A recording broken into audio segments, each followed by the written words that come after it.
Hello, everyone. Welcome back to Forge Citizen. Today, we are having a conversation about excellency and why participation trophies suck. Because they do.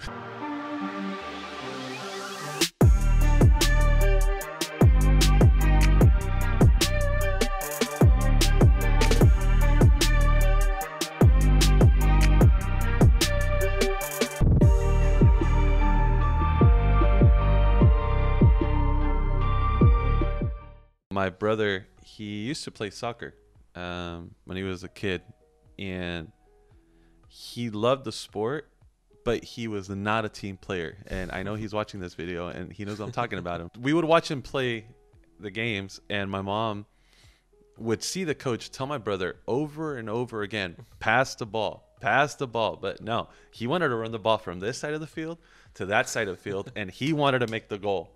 And it's like, no, there's different positions, there's different plays, there's different things we have to do. And he was so not a team player, yet he came home with a participation trophy.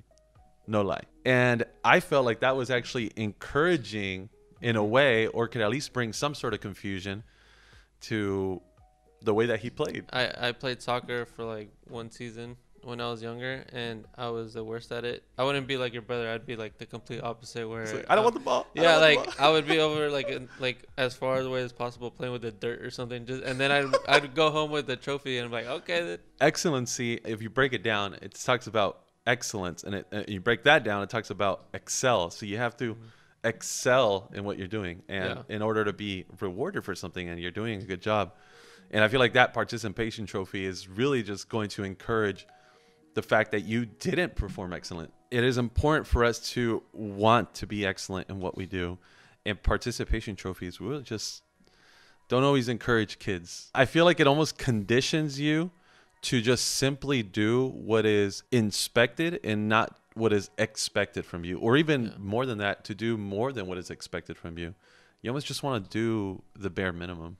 Yeah, and then it, like you said, it conditions, and then it makes people expect rewards for, like, even as an adult, like, I should have gotten this promotion. Well, you didn't put in the work, so what do you, like, can't expect the promotion. It's almost like when you do the yearly reviews, and then you're expecting, like, I should get a raise. It's like, why? Because I did my job. That's what we paid you for. What do you mean you want more money? It's like, if you want to ask for a raise, it's because you're doing more than what you're being asked. You know, if you want a raise, it's because you're going above and beyond. It's almost, someone once said, you know, dress for the job that you want, not the job that you have. Yeah.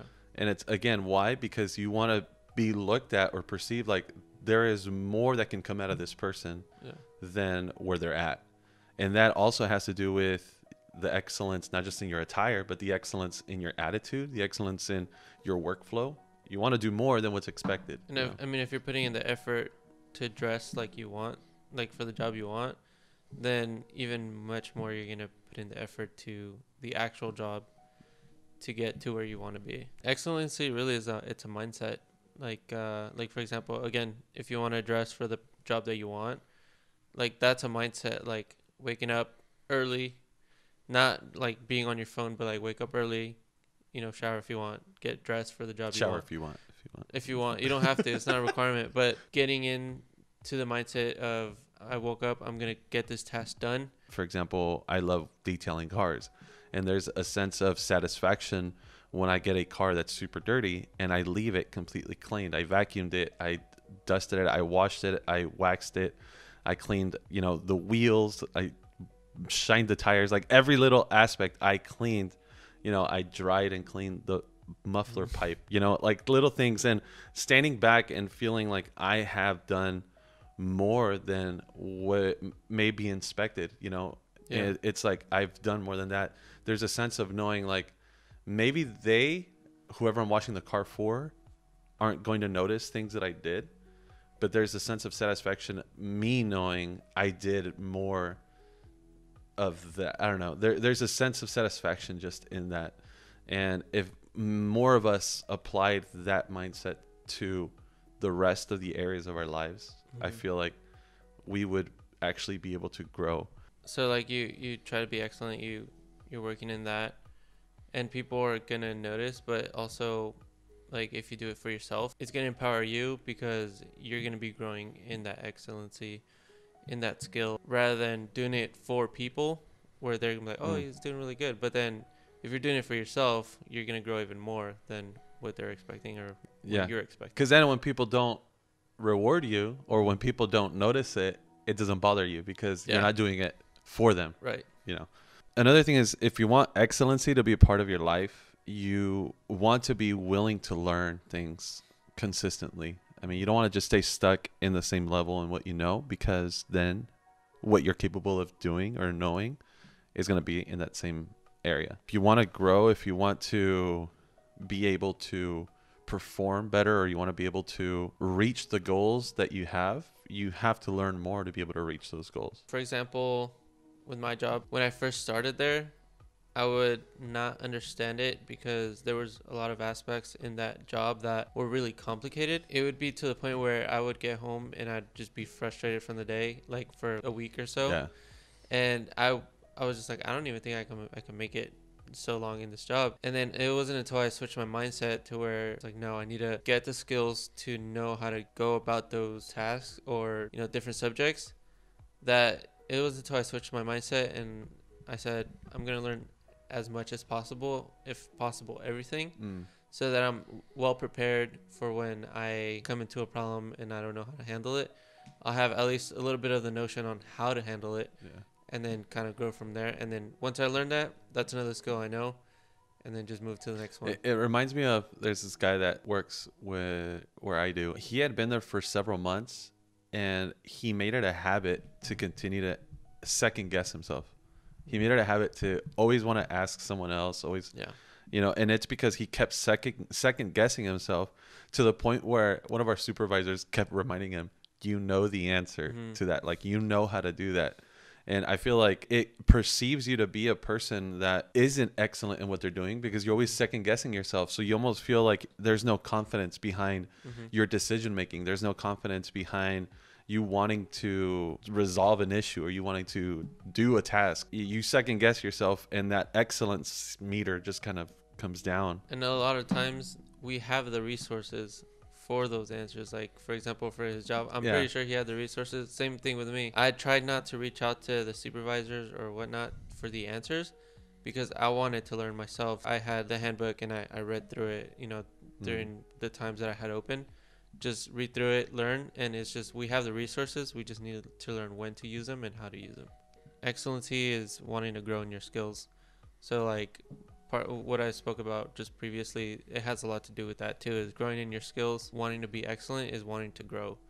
So if you don't learn, you don't grow. You're just going to get stuck in the, you know, stale water, or water that doesn't move is just going to go stale and it's going to go bad.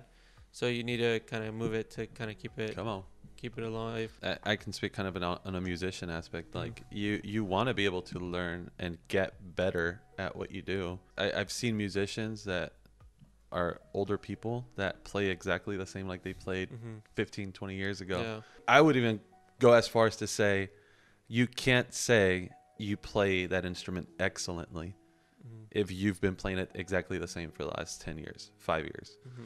Like, if you want to say I play this instrument excellently, or I do this excellently, or I am capable of doing this excellently, you can't say that if you're doing it exactly the same as you've been doing it for the last several years.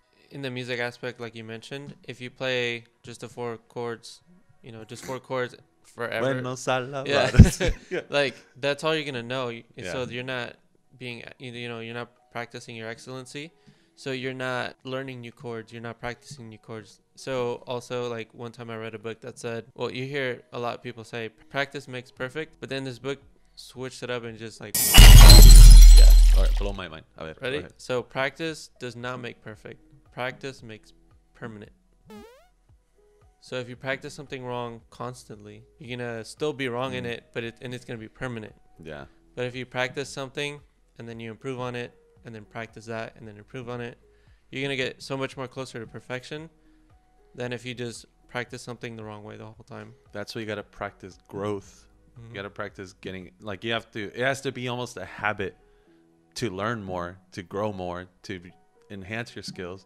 Because then that's what excellence is. That's when it becomes a habit. is that excellency. I think a last point that I kind of want to make is I feel like many times we want to fake excellency. We want to appear that what we're doing is excellent.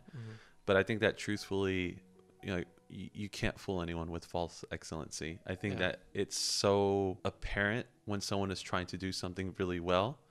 I give you an example of I've seen times when, you know, there's a performance, a dance, you know, a special at church or someone, you can tell who practiced and who didn't. You can tell who gave it that much more effort than those that didn't. As much as you want to play it off, like I'm like watching them while I'm moving like this, you know, as much as you want to play it off and as much as you think, I know that they always say nobody's going to notice if you mess up. Yeah. Actually, they can, but yeah. Keep telling yourself that. I mean, you know, but you know what I mean? From the times that I've led, I can tell, and I'm pretty sure that people can tell when I mess up. Like when there's a crack in my voice or wrong chord, or when you look at me when you're like, you played that wrong. And that shouldn't stop you. I mean, that shouldn't stop you from doing it. But what I'm saying is, again, we're talking about having an excellent attitude, like having an attitude of excellence. And that is, if you have the time, have the opportunity, and you want to do something, like why not just invest yourself in making more time to practice those songs or practicing those moves or learning skills, watching videos or talking to someone that knows about singing to try to help warm up your voice and really trying to grow in that so that you can be that much more excellent in what you do. I mean, even with this YouTube thing that we're just doing it, we're not doing it exactly for the growth. Although we are, so subscribe. Exactly. So, but anyways. But like we're doing it because we want to provide value to whoever takes the opportunity to see us. So, but also on our end, we're taking the time to look at videos, to Google, like, how is it that a channel grows on YouTube? Yeah, like understanding the algorithm. Yeah, exactly. So like when I first started just looking into YouTube stuff, like I was like, people say like, just start, just record or whatever. But I'm like, okay, so that's one part, but like, how do you get people to click on your stuff? And then that's when I kind of started going down that rabbit hole, and it's like, and look at you now. You clicked on this video. Yeah, there you go. And you just understand, it's like, oh, there's an algorithm to this. What? Stepping out of your comfort zone, being comfortable with being uncomfortable, just to. Ooh, I like that. Being comfortable with being uncomfortable. Are you sure you learned that already? You've applied that in your life already? I've applied it. I haven't mastered it though. True story. I'm not excellent at it yet. Yeah, exactly. Yet, but I'm it. practicing and growing and practicing and growing. At the end of the day, participation trophies suck. Yes. Is all I'm trying to say here. I mean, excellence is what needs to be rewarded, in the sense that rewarded not even by other people, just rewarded by you knowing that you're doing not just what you feel capable of doing, but the fact that God deserves us to be excellent in what we're doing. You know, God deserves the excellence in our worship. There's a Bible verse that says, you know, do everything as if you're doing it for God. You know, and there's another verse where it talks about Levites and you know, the biblical worship team, and how it says that they were skilled in what they were doing. You know, we have to kind of align ourselves with that as well, and saying, I want to be excellent, not just because Forge Citizen told me to, you know, but I want to be excellent because it honors God for me to maximize what he has designed me to be, for people to see God in you, and God is excellent. So they need to see that excellence in you. If you agree with us, or if you don't, you can still leave a comment at the bottom. This subject can go very, very long. So if there's anything we did not say or we could have said better, let us know for sure. If there's anything that you felt like it really touched your life or ministered to you, or you felt like, man, you know, I need to apply that to my life, let us know. We'd love to hear that. And if you do want to grow in your life in being excellent, you can also check out this video that we're going to link right here, just above his head right there as a halo. It'll appear as just more information, because again, if you want to be excellent in your life, it's about continuing to grow. So thanks so much for watching this video. We will be with you next time. Also hit the bell. That's how they'll get notified. You need to hit the bell. If you don't hit the bell, you won't get notified. You won't get notified. You will. Maybe it'll show up somewhere. I don't know. So hit the little church bell so that you'll be notified. All right, guys. Well, you have a good one. God bless. Bye. We deserve participation trophies for doing this.